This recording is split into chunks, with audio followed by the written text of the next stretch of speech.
pulling back from IPOs. Why do you think that is, and how does it compare with how they felt about IPOs a few years ago? You know, they were just overpriced. It's that simple. There's no way around it. Whether the sellers got greedy or the markets were misperceived, you have the top 10 IPOs on the enterprise side down 11% and on the consumer side down 14%.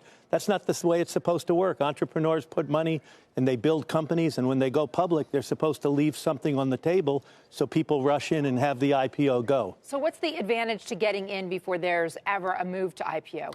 Well, when you're in the private side, that's when most value is created. The IPO is the end of that process for private equity investors, the beginning for the public. And the rates of return are much higher in the private equity market, but you need a lot of skills to do that. These proposed rules by the SEC would allow people who maybe not meet the financial qualifications to invest, but have a certain level of investor sophistication to invest. What do you think of that? Do you think that that's a good idea? So whenever you can bring new capital to a market that helps new companies get off the ground at a lower basis, that's good. But when you reduce regulations and open it up, people who are unsophisticated are at risk. So it's at balance. But on balance, I think the value created will be better than the risk to a few investors who got over their skis. So where are these highly affluent individuals putting money that they heretofore might have put into IPOs? Is it into private equity? No, they're moving. In our members who are entrepreneurs, they created their wealth. We have 750 members across the globe.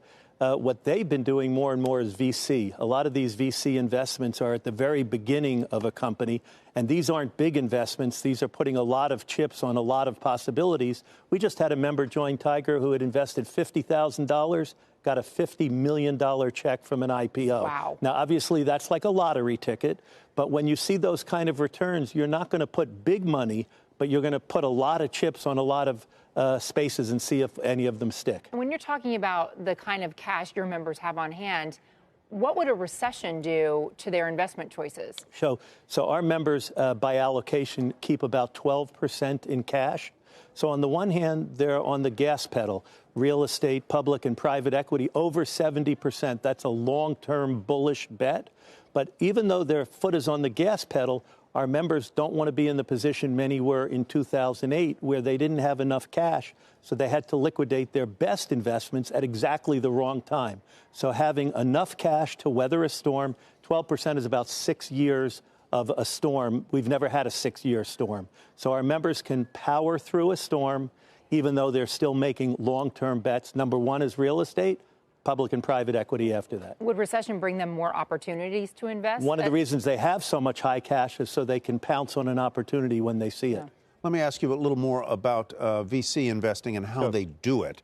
Are your members finding individual companies to invest in, or are they putting money with VC funds and letting those pros go and decide where they're going to put them? So now you're talking like you're in one of our meetings. Every month we have 60 meetings, and that question comes up. So members who really dig in, roll up their shirt sleeves. I wish I could get into one of your meetings and meet we the can minimum. make that happen, I think. But if you really want to develop an expertise, then you should be making a direct investment. But if you don't, let the professionals do it. Give your money to a VC fund who has that expertise, because if you don't have an edge, you can't make money in any of these markets. All right, I've got $18 in my pocket. Okay, That'll get me let's put it on 18 spots and see what we can do with it.